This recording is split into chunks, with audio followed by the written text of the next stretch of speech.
अस्सलामु अलैकुम नाजरीन, प्रोग्राम है फ्रंट लाइन और मैं हूँ रिमशा शब्बीर। नाजरीन, गिलगित बल्दिस्तान के इंतखाबात तो हो गए हैं और गिलगित बल्दिस्तान के इंतखाबात ने पीपल्स पार्टी ने मैदान मार लिया है और सबसे बड़ी जमात उभर कर सामने आई है और 10 जो हल्के हैं उनमें फतह समेट कर सबको पीछे छोड़ दिया। इसी तरह 7 आज़ाद उम्मीदवार हैं जिन्होंने फतह हासिल की है। इसी तरह मुस्लिम लीग नून ने 6 नशिस्तों पर कामयाबी हासिल की है और अगर मजलिस वहदत मुस्लिमीन की बात की जाए तो उनके हिस्से में 1 नशिस्त आई है। इसी तरह नाजरीन, इलेक्शन कमीशन जो है गिलगित बल्तिस्तान उसने 5 हल्कों में नताइज रोकने के अहकाम जो हैं वो जारी कर दिए हैं। इसके साथ साथ नाज़रीन, हम आज के प्रोग्राम में बात करेंगे कि हुकूमती इत्तेहादी जमातों के दरमियान बजट पर इत्तफाक राय हो गया है। हम देख रहे थे कि हुकूमत और इत्तेहादी जमातों के दरमियान जो मेल मुलाकातों का सिलसिला है वो जारी था और कुछ मामलात थे जहाँ पर डेडलॉक बरकरार था। मामलात कई हद तक हमें दूर होते हुए दिखाई दे रहे हैं, जो तहफ़्फ़ुज़ात थे वो हमें कई हद तक दूर होते हुए दिखाई दे रहे हैं। इसके साथ साथ नाजरीन,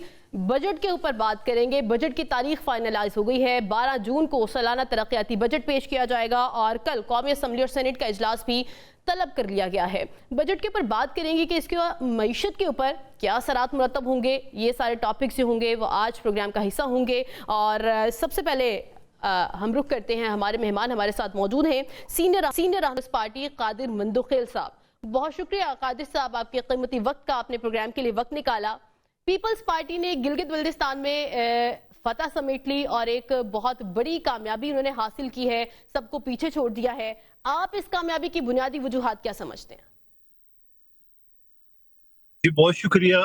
ये मुकम्मल कामयाबी नहीं है। हमारे 19 सीटों पे बरतरी थी और अभी के 4 हल्कों में अभी भी जो है ना वो इलेक्शन कमीशन शहबाज राजा जो है ना वो हथकंडे इस्तेमाल कर रहे हैं उसको डिले करने की।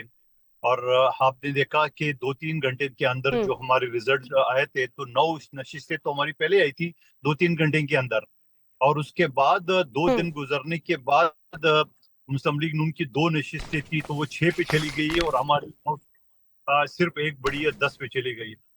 और लेकिन अगर इससे पहले अगर आप देख रहे हैं इलेक्शन से पहले जो हथकंडे इस्तेमाल किए वफाकी हुकूमत या मुस्लिम लीग नून की हुकूमत ने कि वहाँ इलेक्शन रूल्स नाम की कोई चीज नजर नहीं आई। नहीं यानी देख लें कि वहाँ का जो चीफ इलेक्शन कमिश्नर है उन्होंने गिलगित बल्तिस्तान को अपनी वालिद साहब का रियासत समझ के और उन्होंने बाकी पाकिस्तान से सियासी लीडरान से एनओसी मांगी।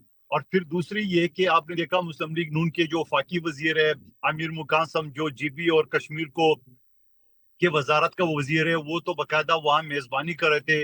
बाकी वजरा वहाँ करोड़ों अरबों रुपए के तरक्याती कामों का ऐलान कर रहे थे। लेकिन अगर वो शिकस्त खा गए तो मेरे ख्याल में उन्होंने जो एक लीडर को छुपा के रखा था काफी टाइम से उसके ऊपर पाबंदी थी कि वो मीडिया पे नहीं आएंगे। लेकिन वो जब मीडिया पे आ गए तो उन्होंने तो अपनी दुकड़ा सुना कर दिया कि मुझे निकाला, तुम लोग खामोश क्यों थे। अरे बाबा, आप वोट मांगने गए थे या उनको ताने देने गए? ये ताने तो उन बेचारों का नहीं बनता है, पंजाब का बनता है जिन्हें आपको वोट नहीं दिए, लाहौर का बनता है जिन्हें आपको फॉर्म 47 के तहत जो ना बिठाए। तो मैं ये समझ रहा हूँ फिर उसके बाद इनके लीडरा ने जो नारा लगाया कि गिलगित बल्तिस्तान वालों को कि आपको कराची चाहिए या लाहौर चाहिए, तो मेरे ख्याल में गिलगित बल्तिस्तान वालों ने जवाब दे दिया कि उन्होंने सीसीडी का लाहौर नहीं चाहिए बल्कि बिलावल का कराची चाहिए जहां पाकिस्तान को 70% रेवेन्यू दे रहा है। और फिर अगर मैं भुट्टो साहब की बात करूं जिन्होंने सब्सिडी दी है जो आज तक है, फिर ये जो सूबाई असम्बली और गवर्नर वजीर आला और ये जो आईनी स्टेटस है ये भी आसिफ अली जरदारी साहब ने 2009 में दिए। तो ये सारे मुआरकात है जो पीपल्स पार्टी को सबसे बड़ी पार्टी उन्होंने मुंतखब कर लिया। अच्छा सर, मौलाना फजलुर रहमान ने गिलगित बल्तिस्तान के इंतखाबी नताइज को मुस्तरद कर दिया है, आप उनके मौक़िफ़ को किस तरह से देखते हैं? यकीनन वो कोई नशिस्त नहीं जीत सके तो उनका यही जवाब होगा। और क्या कहेंगे, आप क्या कहेंगे कि वो ये कहेंगे पीपल्स पार्टी को मुबारक हो। यही बयानिया बीटीआई का भी है, यही उनका है। तो मैं समझ रहा हूँ कि उसके अलावा तो यकीनन वो एक सियासी रहनुमा है, उनके पास तो यही सियासी बयान है, उसके अलावा क्या हो सकता है। अच्छा सर, उनकी जानिब से कहा गया कि विफाक अमन अमान समेत दीगर मामलात पर तमाम जमातों का एतमाद ले। कौन से दीगर मामलात का जिक्र करना चाह रहे हैं? देखिए जीबी इलेक्शन में मैं ये समझ रहा हूँ कि यहाँ मुस्लिम लीग नून ने बड़ी गलती की है और पीटीआई का जो सूरत-ए-हाल है वो तो आपके सामने। यकीनन मैं ये भी कहूंगा साथ साथ कि पीटीआई के साथ ज्यादती हुई है कि पीटीआई के लोगों को आधे को छोड़ा आधे को नहीं छोड़ा। वहाँ उनको सिंबल नहीं होने दिया है, दूसरी पार्टी के नाम से वो उसको भी कर दी। ये सारी ज्यादतियां तो अपनी जगह पे है, लेकिन ना वहां तो एक छोटा सा इलाका है, हम्म एक गांव दियार टाइप का। टोटल 2000 रुपए पे एक एमपीए बनता है। 2000 4000 जो मैक्सिमम वोट लिए वो 12000 है। तो वो तो एक छोटा सा हल्का है, वो तो एक दूसरे को बाप दादा परदादा से जानते एक दूसरे को। वहां तो किसी को ये बताने की जरूरत नहीं है कि ये भला निशान है, उसके अलावा आपको पता नहीं है। वहां तो सबको पता है कि इमरान खान का कैंडिडेट कौन सा है। मगर उसके हम्म बावजूद जीपी की आवाम ने उसको रिजेक्ट कर दिए। अगर है उनके पास फॉर्म 45 तो आपके चैनल पे दिखा दे कि हमारे इलाके में फॉर्म 45 है। यानी एक हल्का गालबन स्टोर है, वहाँ हम्म एक कैंडिडेट ने 2600 वोट लिए, दूसरे ने 2450 लिए। तो आप समझ लो कि 2000 पे कोई बंदा एमपीए बनता है, तो बता दी कि पीटीआई का जो कैंडिडेट था उसने कितने लिए, उसके पास फॉर्म हम्म 45 तो होगा। तो मैं ये समझ रहा हूँ कि पीटीआई को भी बुरी तरह से मुस्तरद कर दिए, और बाकी हुकूमत भी। और एक बात और बता दूं आपको कि ये तारीख में पहली मर्तबा हुआ जो सरकारी पार्टी जी को जीपी की आवाम मुस्तरद कर रही है। हम्म अच्छा सर, जराये के मुताबिक कहा जा रहा है कि पीपल्स पार्टी गिलगित बल्तिस्तान में हुकूमत बनाने के लिए जो आजाद उम्मीदवार हैं उनको साथ लेकर चलेगी। क्या नून लीग को भी साथ लेकर चलेगी? वैसे मेरे हिसाब से तो नून लीग की जरूरत हमें नहीं है, लेकिन फिर भी अगर वो चिपकना चाहते हैं अच्छा। तो जरूर चिपक जाए। लेकिन मैं समझ रहा हूँ कि हमारे जो आदाद शुमार है वो पूरे हैं। 10 तो हमारे पास इन तमाम हरबों के बावजूद 10 सीटें तो हमारे पास क्लियर आ गई है, और 4 सीटों का भी रिजल्ट आना बाकी है। और 4 आजाद 6 यानी 7 आजाद उम्मीदवारों में से 4 हमारे साथ रास्ते में हैं। और इंशाल्लाह वो हमें ज्वाइन कर लेंगे, तो हम सिंगल हम्म पार्टी जो है ना, हम हुकूमत बनाने की पोजीशन में है। बाकी हमारे बड़ों का फैसला है कि वो जो फैसला करे। तो सर, क्या हिकमत अमली आपकी जानिब से तय की गई है? देखिए देखिए, हमारे तरफ से तो एकमत अमली यही है कि हमने आजाद अरकान के साथ रब्ता किए। हमारे जो हुकूमत बनाने के जो फिगर है वो हमारे पूरे हो चुके हैं। लेकिन उसके बावजूद मैं ये कहूंगा कि अगर बड़े हम्म फैसला कर ले कि नून लीग को भी साथ शामिल करना है तो कोई हर्ज नहीं है उसमें। लेकिन ये कि हम एक हम्म सिंगल पार्टी के तौर पे, लार्जेस्ट पार्टी के तौर पे उभर के सामने आए। तमाम एक हथकंडों के बावजूद, तमाम रूल्स के वायलेशन के बावजूद। और मैं ये मुतालबा करूँ कि ये शहबाज राजा को फौरी तौर पे बरतरफ किया जाए, जिसने ये सारे हरबे इस्तेमाल किए जीपी के इलेक्शन में। अच्छा सर, हम देख रहे थे कि बजट की तारीख डिले हो रही थी और अब बजट की तारीख फाइनलाइज हो गई है 12 जून। और हुकूमत और इत्तेहादी जमातों के दरमियान मुलाकातों का सिलसिला भी हमने देखा कि वो जारी रहा। अब हम देख रहे हैं कि पीपल्स पार्टी ने बजट की मंजूरी के लिए ग्रीन सिग्नल दे दिया है। क्या तमाम निकात पर इत्तफाक राय हो गया है? जो भी तहफुजात है वो दूर हो चुके हैं? नहीं, मैं नहीं समझता हूँ कि ग्रीन और रेड कौन सा सिग्नल दे दिए पीपल्स पार्टी ने। और फिर मैं ये समझ रहा हूँ कि 5 तारीख को बजट सेशन पहले अनाउंस हो चुका था, मगर जब भी इलेक्शन के खौफ से उन्होंने इसको पोस्टपोन कर दिए, 10 कर दिए। अब 10 के बजाय 12 बता रहे हैं। तो मैं ये समझ रहा हूँ कि जब पिछले साल का बजट पास हो हम्म जाता है, उसके बाद अगले साल की बजट की तैयारी शुरू हो जाती है। तो मेरे ख्याल में मुस्लिम लीग नून की तैयारी अभी तक नहीं है, जो वो डिले पे डिले कर रही है। बाकी पीपल्स पार्टी तो यकीनन पिछले बजट में भी आपको याद होगा, और इस मर्तबा भी वो ये चाहती है कि सरकारी हम्म मुलाजमीन जिनके तनख्वाह इस महंगाई के दौर में जो है ना वो पूरा नहीं हो रहा है, उनको बढ़ाया जाए 50%। और फिर उसके अलावा बेनजीर कम सपोर्ट, जहां इस वक्त 1 करोड़ लोगों को जो है ना उससे फायदा हासिल हो रहा है, वहां 4.5 करोड़ का डेटा मौजूद है गुर्बत की हम्म वजह से। और यकीनन उसके ऊपर जोर देगी। हम्म और थर्ड ये कि कराची जहां 62% इलाका वफाक के अंडर है, यानी वफाकी अदारे मौजूद है, और यहाँ मुस्लिम लीग नून कोई काम करने को तैयार नहीं है। जी शहबाज शरीफ साहब इलेक्शन के लिए तो दौड़े दौड़े आ जाते हैं। मेरा और इनका हल्का एक है जो इस वक्त भी मैं मौजूद हूँ।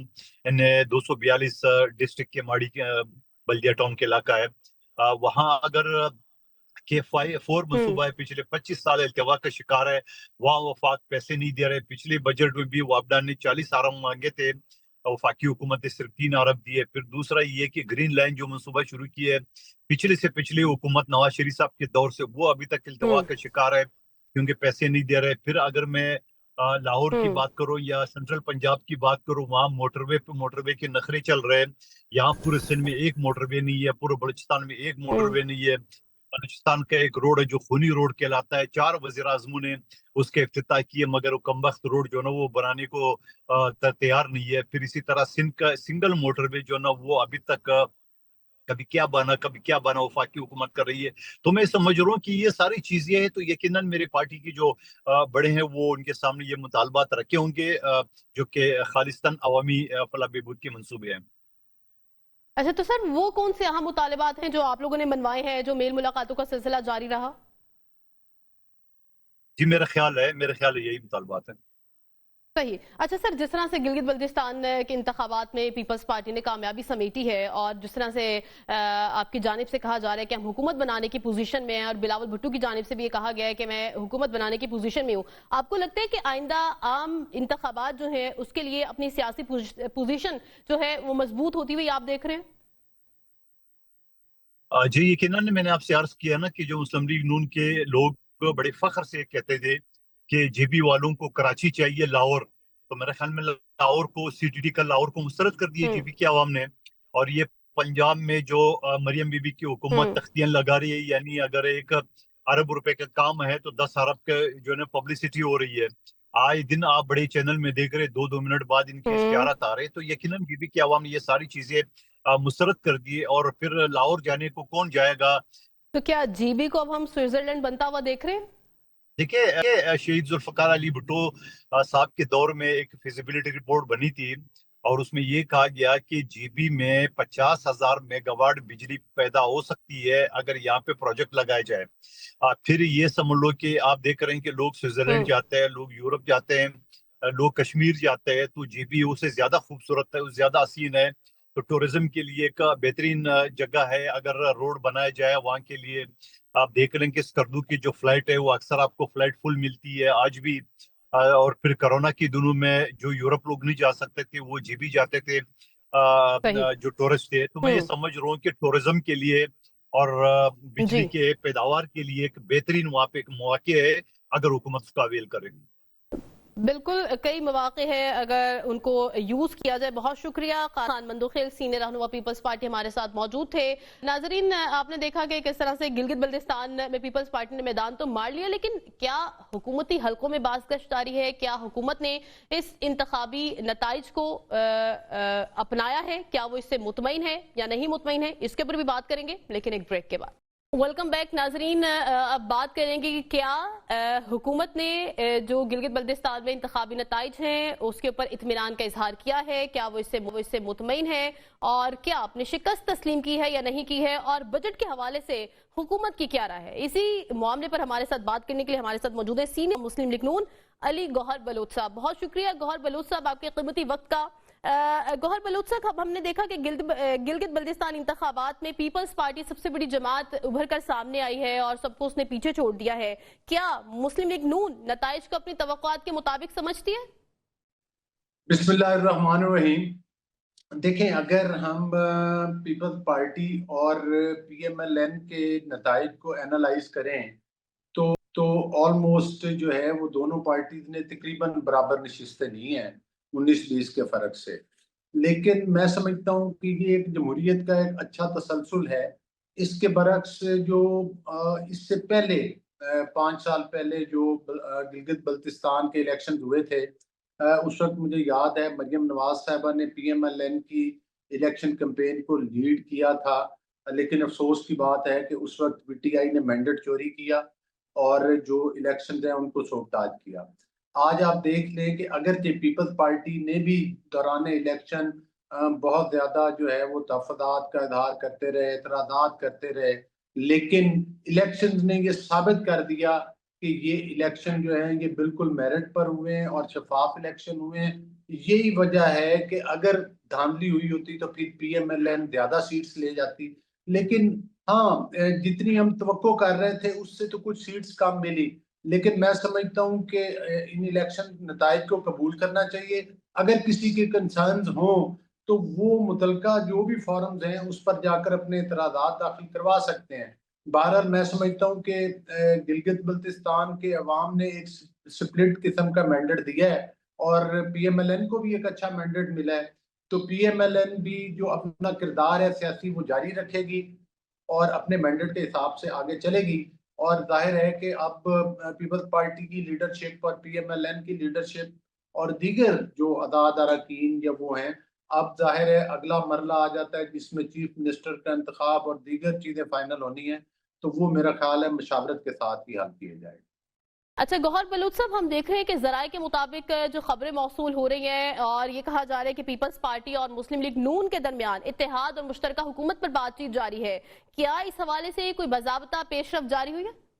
دیکھیں ابھی بالکل جس طرح سے آپ نے دیکھا ہے کہ مرکز میں بھی پاکستان پیپلز پارٹی اور پی ایم ایل این اتحاد میں ہیں، جس طرح سے کہ دیگر پولیٹیکل پارٹیز جو ہیں وہ بھی اتحاد میں ہیں مرکز میں، اسی طرح سے بالکل ظاہر ہے کہ اس جمہوری عمل کو آگے بڑھانے کے لیے اور عوام میں گلگت بلتستان کے عوام کے لیے ڈیلیور کرنے کے لیے تو ضروری ہے کہ ظاہر ہے یا تو کسی ایک پارٹی اس پوزیشن میں ہو کہ وہ حکومت بنا سکے، اگر نہ بنا سکے تو پھر پی ایم ایل این ضرور کردار ادا کرے گی، اور جو ہماری سینئر لیڈرشپ ہے، آپ نے خاص طور پر دیکھا، آپ نتائج کے حوالے سے پہلے بات ہوئی تو اس میں بھی پرائم منسٹر صاحب نے جو ہے وہ پیپلز پارٹی کو مبارکباد بھی دی، اور میں سمجھتا ہوں کہ اسی طرح سے دونوں پارٹیوں کی جو اعلیٰ قیادت ہے وہ مشاورت کے بعد میرا خیال ہے کہ کوئی ایک ایسا فارمولہ لائے گی کہ جس کے تحت جو ہے کہ یہ ایک اتحادی حکومت ہی بنتی ہوئی نظر آ رہی ہے، اور اس میں پی ایم ایل این جو ہے وہ اپنا کردار ادا کرے۔ سر یہ کہے گا کہ اگر پیپلز پارٹی کا وزیر اعلیٰ اور مسلم لیگ نون کا گورنر ہوتا ہے تو کیا یہ فارمولا دونوں جماعتوں کے لیے قابل قبول ہوگا؟ دیکھیں یہ ابھی قبل از وقت قیاس رائیاں ہیں اور اندازے ہیں، ابھی تک پارٹی کی طرف سے کوئی ایسی بات جو ہے وہ سامنے نہیں آئی، البتہ جس طرح سے میں نے کہا ہے کہ جو نتائج ہیں اس سے لگتا یہ ہے کہ یہ اتحاد کی جانب ہی بات بڑھ رہی ہے، اور اس اتحاد میں یہ ہماری دونوں پارٹیز کی میرا خیال ہے کہ لیڈرشپ جو ہے، اور باقی ایون نہ صرف دونوں پارٹیز، باقی لوگ بھی جو ہے، باقی پارٹیز بھی جو ہیں ان کے ساتھ جن کا جو لوگ کامیاب ہوئے، آپ دیکھیں نا حافظ حفیظ الرحمان صاحب نے جتنے لوگ بھی جیتے ہیں سب کو مبارکباد دی، اور انہوں نے ساتھ یہ بھی کہا ہے کہ 2 آزاد اراکین بھی ان کے ساتھ رابطے میں ہیں، تو یہ ابھی میرے خیال انتہائی ابتدائی مرحلہ ہے، یہ کھل کر بات ابھی کچھ دنوں کے بعد جب مشاورت کا عمل مکمل ہوگا تو اس کے بعد جو ہے وہ سامنے آ جائے گی، اور ظاہر ہے اس مشاورت کے بعد جو فائنل ہوگا وہی حتمی بات ہوگی۔ اگر یہ فائنل ہو گیا کہ پیپلز پارٹی کا چیف منسٹر آنا ہے تو بالکل ہم ان کو ویلکم کریں گے، لیکن میرا خیال ہے کہ یہ فیصلہ جو ہے یہ دو بڑی پارٹی جو جن کے پاس مینڈیٹ ہے وہ آپس میں مشاورت کے بعد جو ہے وہ ان کی قیادت ہی طے کر سکتی ہے، اور پی ایم ایل این کا جو فیصلہ ہے وہ ہمارے صدر میاں محمد نواز شریف صاحب جو ہیں وہ پی ایم صاحب کی اور دیگر لوگوں کی مشاورت کے بعد میرا خیال ہے وہی فائنل فیصلہ کریں گے، اور جو وہ فیصلہ کریں گے وہ پوری پارٹی اس کو تسلیم کرے گی۔ اچھا سر، ہم دیکھ رہے ہیں کہ وزارتوں کی تقسیم کے لیے 40 اور 60 فارمولہ کی خبریں سامنے آ رہی ہے، کیا مسلم لیگ نون اس فارمولے سے متفق ہے؟ دیکھیں ہم یہ سمجھتے ہیں کہ جو بھی ظاہر ہے جس کو جتنا مینڈیٹ ملا ہے اس کو اپنے مینڈیٹ کے حساب سے جو ہے وہ شیئر ملنا چاہیے، تو یہ میں نے جیسے پہلے عرض کیا ہے کہ یہ ساری ابھی تک قیاس رائیں ہیں، ہاں اگر وہ آپ اس میرٹ کو لیں تو یہ آپ کی بات میں وزن ضرور ہے کہ ظاہر ہے کہ جن پارٹی کے پاس جتنی وہ مطلب ہے کہ اسٹرینتھ ہوگی، جتنا ووٹ بینک ہوگا، چونکہ یہ تو اب آپ کو پتہ نا کہ جتنا ٹوٹل ہاؤس ہے اور یہ وہ جو نمبر آف ووٹس ہیں اس کے حساب سے اور اس کے حجم کے حساب سے یہ طے پائے گا۔ سر ہم یہ بھی دیکھ رہے ہیں کہ الیکشن کمیشن نے 5 حلقوں کے نتائج روکنے کے احکامات جو ہے وہ جاری کر دیے ہیں، اور ان حلقوں کے جو نتائج ہیں وہ حکومت سازی کے فارمولے پر کیا اثرات مرتب کریں گے؟ میرا خیال ہے کہ یہ چیزیں جو چیف منسٹر کا الیکشن ہے اس سے پہلے کلیئر ہو جائیں گی، اور یقینی طور پر ظاہر ہے کہ ان کے اوپر کوئی اعتراضات ہوں گے، اور آپ کو پتہ ہے کہ الیکشن کمیشن جو ہے وہ ایک ملک کا ایک بڑا ادارہ ہے اور وہی الیکشن کرواتا ہے، اور میں سمجھتا ہوں کہ اس کا کریڈٹ الیکشن کمیشن کو بھی جاتا ہے کہ جن شکایات کا اظہار کیا جا رہا تھا آج اس میں بالکل پاکستان پیپلز پارٹی بھی کر رہی تھی، اور میں سمجھتا ہوں کہ یہ سوال تو پیپلز پارٹی سے پوچھنا چاہیے کہ الیکشن شفاف ہو گئے ہیں کہ نہیں ہوئے، اور میں سمجھتا ہوں کہ اگر وہ ایک فورم ہے دائرہ اعتراضات کا، کچھ اعتراضات کی بنا پہ رکے ہوں گے، لیکن میں سمجھتا ہوں کہ سی ایم کے الیکشن سے پہلے लगता ये है कि ये तमाम मामलात क्लियर हो जाएंगे। बहरहाल हतमी फैसला तो वो एक इदारा है, उन्होंने ही करना है कि वो उसको किस तरह करते हैं, और हम तवक्को करते हैं कि वो इसका डिसीजन मेरिट पे ले। सर, मौलाना फजलुर रहमान ने गिलगित बल्तिस्तान के इंतखाबात के नताइज को मुस्तरद कर दिया है। आप उनके इस फैसले को, उनके इन एतराज़ात को किस तरह से देखते हैं? देखें, इसमें मुस्लिम लीग नून ने तो नहीं देखना, ये काम जो है ये इलेक्शन कमीशन का काम है। जाहिर है कि जिन पॉलिटिकल पार्टी को वहां पर मतलब है कि सीट्स नहीं मिली और वहां की आवाम ने वोट नहीं दिया, देखें अब अगर उन चीज़ों को डिस्कस किया जाए तो बहुत जो है वो मतलब है कि एक मतलब है कि उसके और भी कई पहलू हैं। आपको पता है कि वहां पर अहले तशी का वोट बैंक भी नुमाया है, फिर कई और फैक्टर्स भी हैं। तो मेरा ख्याल है कि मौलाना साहब से मैं तवक्को करता हूं कि वो सीनियर पॉलिटिशियन हैं, वो यही इलेक्शन कमीशन है जिसके नतायज के मुताबिक मौलाना फजलुर रहमान साहब को जनरल इलेक्शन में काफ़ी सीट्स मिली। ये वही इलेक्शन कमीशन है जिस इलेक्शन कमीशन ने मौलाना फजलुर रहमान साहब की अपनी कामयाबी का भी नोटिफिकेशन दिया। तो मौलाना साहब को अगर इतराज़ है तो मैं समझता हूँ कि उसका जो भी फॉरम्स हैं इलेक्शन कमीशन के हैं या ट्रिब्यूनल्स हैं, उन पर जाना चाहिए अगर उनके तहफ़्फ़ुज़ात हैं। तो मैं समझता हूँ कि ज़ाहिर है अब जो पार्टी कामयाब नहीं हो सकी वो इस किस्म की तो शिकायत करती हैं, तो इसका अदाला या उनकी बातों का जो जवाब है वो तो इलेक्शन कमीशन ही बेहतर दे।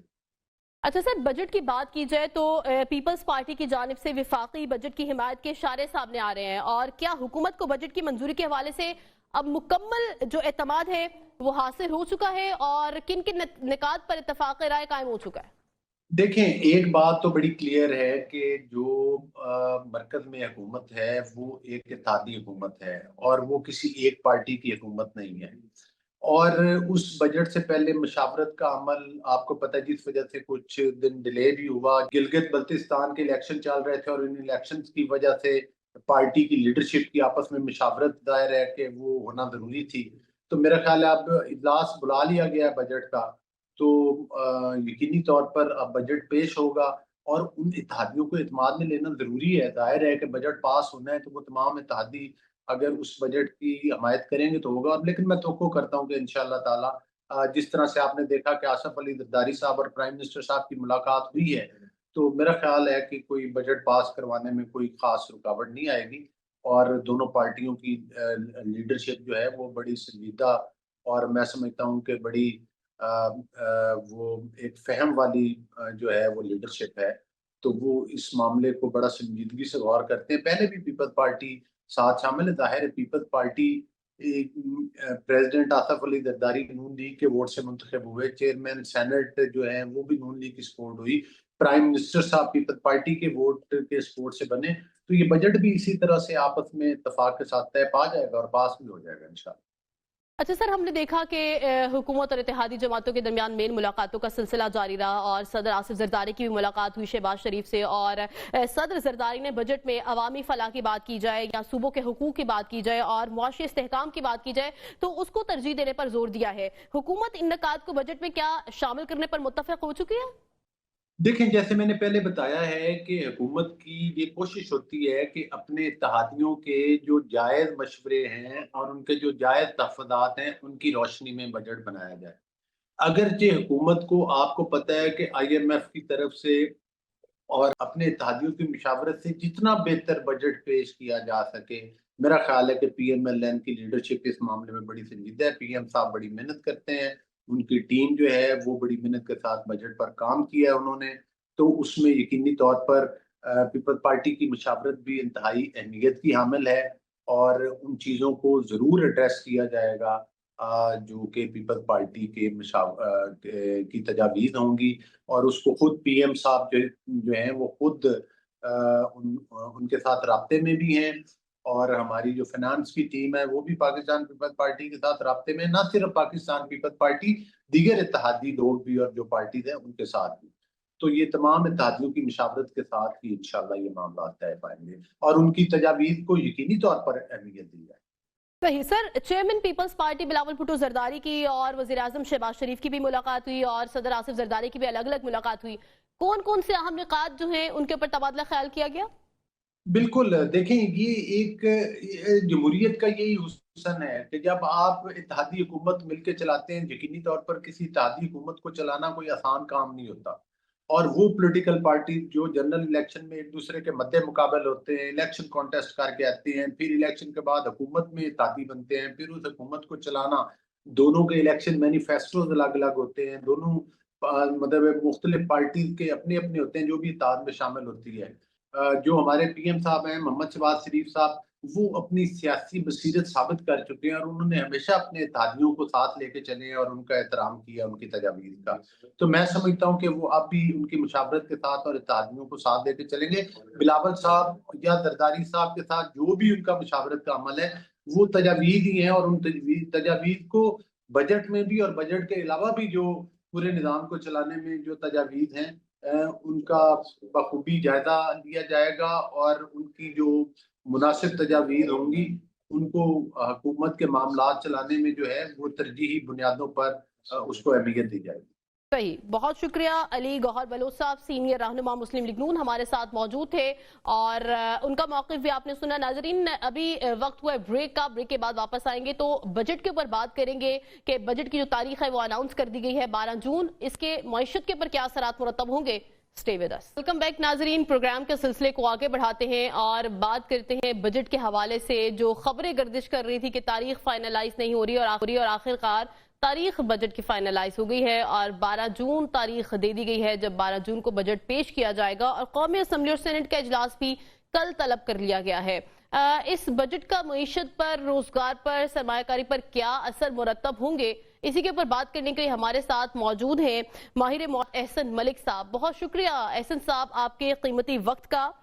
हमने देखा कि पहले तो तारीख डिले पर डिले हो रही थी और आखिरकार अब तारीख तो अनाउंस कर दी गई है सालाना तरक्याती बजट की। अब देखना यह है कि 4715 अरब रुपए के मजमूई तरक्याती बजट का सरमायाकारी पर देखें, मईशत पर देखें और रोजगार पर देखें, क्या इसके असरात मुरतब होंगे। बिस्मिल्लाहिर्रहमानिर्रहीम। रिमशा, पहले मैं थोड़ा सा आपको ये वजह बताना चाहूँगा कि बजट डिले क्यों हुआ। पहले तो अनाउंस किया गया था 5 जून को बजट पेश किया जाएगा, बट एक तो कश्मीर में जो इलेक्शन, गिलगित बल्तिस्तान में जो इलेक्शन हो रहे थे, एक रीज़न वो थी। दूसरा, कुछ गवर्नमेंट की जो इत्तेहादी टीम है पीस पार्टी, उनके साथ कोई इश्यूज थे जो स्टिल अभी तक अंडर डिस्कशन है। और एक जो मेन सबसे बड़ा इम्पॉर्टेंट फैक्टर है वो था IMF, क्योंकि कुछ चीज़ों पे, कुछ सेक्टर पे गवर्नमेंट जो रिलीफ मांग रही है या देना चाह रही है, उसकी जो निगोशिएशंस हैं वो स्टिल IMF के साथ चल रही हैं वर्चुअल मीटिंग्स में। और जो कि उम्मीद है कि शायद आज रात को जो मीटिंग होगी उसमें गवर्नमेंट को पता चलेगा कि वो कितनी स्पेस ले पाई है लोगों को रिलीफ देने के लिए। अब बजट का बेसिकली तो इम्पैक्ट जो आना है वो जब अनाउंस होगा वो एक डिफरेंट बजट होगा, और जिस दिन जब ये पास होगा 20-25 जून के लगभग कभी भी, उस वक्त उसकी शेप काफ़ी हद तक चेंज हो चुकी होगी, क्योंकि गवर्नमेंट थोड़ा सा क्रीज से बाहर निकल के खेलना चाहती है, क्योंकि उसका तीसरे साल का ये बजट है, अवाम को रिलीफ देना चाहती है, पर IMF की कदगनें उसको रोक रही हैं। अब देखना है कि इस IMF की और हुकूमत की कशमकश में हुकूमत कितनी स्पेस ले पाती है और IMF कितनी स्पेस देता है। उसके बाद क्योंकि एक पहाड़ जैसा टारगेट हुकूमत को ऑलरेडी दे दिया है, मुझे तो ये समझ नहीं आई कि हमारे वज़ीर ख़जाना या हमारे फाइनेंस डिवीजन इतना बड़ा टारगेट एक्सेप्ट क्यों करते हैं। मतलब 15,430 अरब का आपसे 13,000 का टारगेट अचीव नहीं हो रहा, वो शॉर्टफॉल है। मुल्क में इकोनॉमिक एक्टिविटी चोक हुई हुई है। आप जब तक लोगों को रिलीफ नहीं देंगे, एक्टिविटी नहीं करेंगे, तो कैसे, मतलब बिजनेस ग्रो नहीं करेगा तो टैक्स कहां से आएगा। तो इसका मतलब है कि आम आदमी के ऊपर बोझ पड़ने वाला है। जी बिल्कुल, बिल्कुल पड़ने वाला है। इसमें एक थोड़ी सी उम्मीद की किरण है, अल्लाह करे, जो सब लोग भी दुआ कर रहे हैं कि अगर ईरान और US का मामला सेटल हो जाता है और हमारे पेट्रोल की प्राइसेस अगर कम हो जाती हैं تو پھر ایک شاید ریلیف آپ کو انڈائریکٹلی ملے کہ پیٹرول کی پرائسز کم ہوں اور جو ضروریات زندگی ہے اس کی جو کاسٹ ہے وہ تھوڑی کم ہو جائے. اگر خدا نخواستہ نہیں ہوتا اور پیٹرول کی پرائس یہیں پہ رہتی ہے تو پھر شاید عام آدمی کے لیے زندگی تنگ ہوگی. تو آپ کے کیا خیال میں کیا پیٹرول کی پرائسز کم ہوتی ہوئی ہم دیکھ رہے ہیں؟ کیونکہ پیٹرول کی پرائسز جب انکریز ہوتی ہیں تب تو بہت بڑا اضافہ کر دیا جاتا ہے، اور جب حکومت اس کو کم کرنے پر آتی ہے تو 1 روپے 2 روپے، اور پھر جب عوام چیخو پکار کرتی ہے اور شکوے شکایت کرتی ہے تو ان کی بھی باتیں وجہ ہوتی ہیں کہ آپ جو پرائسز ہیں وہ اتنی زیادہ کر دیتے ہیں، اور جب کم کرنے پر آتے ہیں تو وہ 1-2 روپے سے عوام کو کیا ریلیف ملے گا؟ رمشا بیسیکلی نا یہ ایک سائنس ہے جس کو سمجھنے کی ضرورت ہے. بالکل آپ نے ٹھیک کہا اور لوگ بھی ٹھیک سوچتے ہیں کہ جو پیٹرول ہے وہ بڑھتا تو 25-30 روپے ہے، جب کم کرنے کی باری آتی ہے تو وہ 4-5 روپے کم کیا جاتا ہے.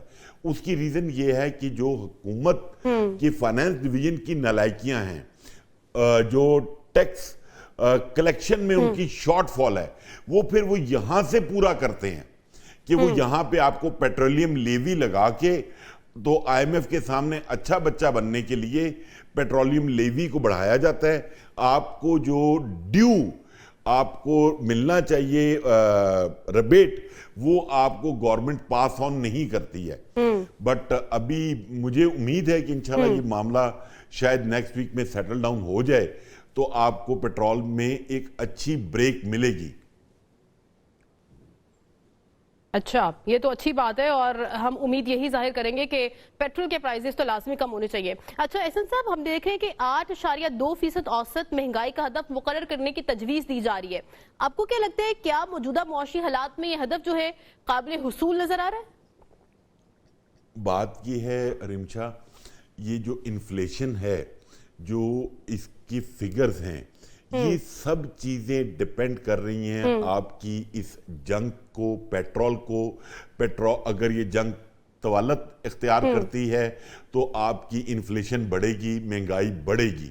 اور اگر میں نے جیسے بھی سٹارٹ میں بتایا کہ اگر ہم اس کو یہ جنگ رک جاتی ہے اور پیٹرول کی پرائسز ڈراپ ہونا شروع ہو جاتی ہیں تو اس کا امپیکٹ آپ کے پاس آئے گا. بٹ جو آئی ایم ایف نے آپ کو فگر دی ہیں، مجبوری یہ ہے کہ ہمارے جو افسران بالا ہیں جو آئی ایم ایف سے نیگوسیشن میں بیٹھتے ہیں، مجھے سمجھ نہیں آتی کہ ان سے انکار کیوں نہیں کیا جاتا، ان سے پاکستان کی عوام کی جو حالت ہے وہ بیان کیوں نہیں ہوتی، یا وہ اپنی مستقبل کی نوکریوں کے چکروں میں پڑے رہتے ہیں. اور ابھی جو اس وقت لوگوں کے حالات ہوئے میں وہ تو عوام کو بہت ریلیف ہے نا ان کے مطابق. نہیں، مطلب ہمیں تو وہ آج تک کوئی ریلیف نظر نہیں آیا. ابھی تک تو میں نہیں سمجھ رہا کہ کوئی بھی ریلیف کی خبر. ایک ریلیف کی امید ہے جو پچھلے 1 ہفتے سے میڈیا میں رپورٹ ہو رہا ہے کہ اس دفعہ شاید ریل اسٹیٹ سیکٹر کو ریلیف ملے. وہ بھی آئی ایم ایف کی اپروول سے مشروط ہے، کیونکہ ایگریکلچر کے بعد کیا ریل اسٹیٹ کے شعبے میں جو سخت ریگولیشن، اس سے کیا سرمایہ کاری میں اضافہ ہوگا؟ میں سمجھتا ہوں جتنے سخت ریگولیشنز ہوں گے، جتنی ٹرانسپیرنٹ چیزیں ہوں گی، اتنی انویسٹمنٹ بڑھے گی. اوورسیز پاکستانیز انویسٹمنٹ کریں گے. تھوڑی سی ایز آف ڈوئنگ بزنس پہ گورنمنٹ کو فوکس کرنا ہے، اور تھوڑا سا جو ٹرانزیکشن ٹیکسز ہیں ان کو، جیسے کہ گورنمنٹ اور میڈیا آلریڈی اناؤنس کر رہے ہیں کہ ان کو ہم کم کریں گے، تو اس سے میں سمجھتا ہوں ہاؤسنگ سیکٹر میں، اس کی الائیڈ انڈسٹریز میں ایک اچھی کک سٹارٹ ملے گی ان کو. اچھا سر، جس طرح سے آپ نے آغاز میں بات کی اپنی گفتگو کے کہ جو حکومت اور اتحادی جماعتوں کے درمیان معاملات طے پا رہے تھے اور ابھی بھی انڈر ڈسکشن ہے، لیکن ہم دیکھ رہے ہیں کئی حد تک جو معاملات تھے وہ طے پا گئے، جو تحفظات تھے اتحادی جماعتوں کے وہ بھی کئی حد تک ہم نے دیکھا کہ وہ دور ہوتے ہوئے دکھائی دے رہے ہیں ہمیں. لیکن آپ کو نہیں لگتا کہ اس طرح سے بجٹ کی تاریخ بار بار ڈیلے ہونا، اور اس سے جو حکومت اور عوام کے درمیان جو اعتماد ہے، کیا اس کی ساکھ متاثر نہیں ہوتی اس سے؟ رمشا، بات یہ ہے، ہمارا پاکستان کا سوشل فیبرک جس قسم کا ہے، آپ کو پتہ ہے یہاں پہ جب کسی کو کسی سے کام پڑ جائے تو وہ اپنی پرائس लिए बगैर जान नहीं छोड़ता। तो इतने अरसे से गवर्नमेंट अपना अच्छा प्ले कर रही थी, अब बजट आई है तो इस पार्टी का राइट है कि वो जो चीज़ें उनको चाहिए वो डिमांड कर रही है। इसाक डार साहब के साथ बिलावल भुट्टो साहब की जो मुलाकात हुई और बिलावल भुट्टो साहब ने जो उनको डिमांड्स पुटअप की हैं, अब देखते हैं कि विन विन सिचुएशन कैसे बनती है, कहाँ पे दोनों ने फ्री कैन राजी होंगे या कैसे राजी उनको करवाया जाएगा। बट अल्टीमेटली खुशखबरी यही है कि 12 जून को बजट पेश हो रहा है और अब जब बजट अनाउंस होगा तो पता चलेगा कि गवर्नमेंट ने क्या किया, गरीब आवाम का कितना ख्याल रखा, कारोबारी तबके का कितना रखा और सबसे इंपॉर्टेंट सैलरीड क्लास को क्या रिलीफ मिला, उनकी तनख्वाह बढ़ाते हैं या उनका टैक्स स्लैब कम किया जाता है। ये सारे सवालात हैं जिनका आपको भी इंतजार है और हमें भी इंतजार है कि गवर्नमेंट उनको अनाउंस करे। बिल्कुल, ये तो 12 जून तारीख आएगी तभी पता चलेगा कि हुकूमत ने क्या बॉम्ब गिराया या फिर रिलीफ दिया है। अच्छा सर, आपके ख्याल में हुकूमत को किन शोबों को तरजीह देनी चाहिए इस वक्त, जो हम हालात देख रहे हैं अपने पाकिस्तान के, या जो हमारी कशीदा सूरत हाल है मशरक़ वुस्ता की भी, उस हवाले से भी? रिमशा, बात ये देखें, हम बचपन से अपनी किताबों में पढ़ते आ रहे हैं कि पाकिस्तान एक ज़राई मुल्क है और आज हालात ये हो गए हैं कि हम $8 बिलियन की फूड इंपोर्ट कर रहे हैं। मतलब हम जो पाकिस्तान में एग्रीकल्चर का हालात बना दिए आपने, अगर हम सिर्फ एग्रीकल्चर को ही पकड़ लें, यहाँ पे अभी जैसे मैं कुछ दिनों पहले सुन रहा था कि दोबारा वो चीनी को एक्सपोर्ट करने का प्लान बन रहा है कि जी अभी चीनी वाफर हो गई है, 4 महीने गुजरेंगे तो फिर कहेंगे चीनी की शॉर्टेज होगी या अब इंपोर्ट करनी है। तो मतलब पाकिस्तान में चीज़ों को उस तरीके से नहीं लिया जाता। शायद लोगों के वेस्टेड इंटरेस्ट होते हैं, अपने इंटरेस्ट को ज़्यादा लुक आफ्टर करना चाहते हैं। कार्टलाइजेशन का मैकेनिज्म, चाहे वो शुगर में ले लें, स्टील में ले लें, सीमेंट में ले लें, आपको मिलेगी। गवर्नमेंट, मैं हमेशा से ये बात कहता आया हूँ हर फोरम पे कि जब तक आप फाइनेंस डिवीजन में एक स्ट्रॉन्ग इकोनॉमिस्ट के ऊपर एक टीम नहीं बिठाएंगे जो आपको कम से कम 3 से 4 साल की पॉलिसीज दें, तब तक आपकी डायरेक्शन ठीक नहीं होगी। हमारा इशू ये है कि हम चीज़ों को डे टू डे बेसिस पे हैंडल करने की कोशिश करते हैं और जिसकी वजह से कभी हम कामयाब हो जाते हैं, कभी नाकाम हो जाते हैं। बट मेरे ख्याल में आपने जैसे कहा, हमें पहले नंबर पे एग्रीकल्चर को फोकस करना चाहिए, दूसरे पे रियल एस्टेट को, तीसरे पे आपको आईटी को देखना चाहिए ताकि आप, और उसके बाद चौथे पे मैं समझता हूँ आपको अपनी एक्सपोर्ट्स को देखना चाहिए ताकि आपको एफडीआई आए, फॉरेन रेमिटेंस आए। सही, बिल्कुल, बहुत शुक्रिया। माहिर मुआशियात आप हमारे साथ मौजूद थे, आपने अपना कीमती वक्त किया। नाजरीन, अब देखना यह है कि तारीख तो बजट की फाइनलाइज हो गई है 12 जून को। अब जब ये बजट पेश किया जाएगा, अब क्या ये अवाम दोस्त बजट पेश किया जाता है या नहीं किया जाता, क्या रिलीफ मिलेगा, क्या रिलीफ नहीं मिलेगा, ये अब देखना बाकी है। इसी के साथ प्रोग्राम का वक्त भी खत्म हो गया, मुझे इजाजत दीजिए, अल्लाह हाफ़िज़।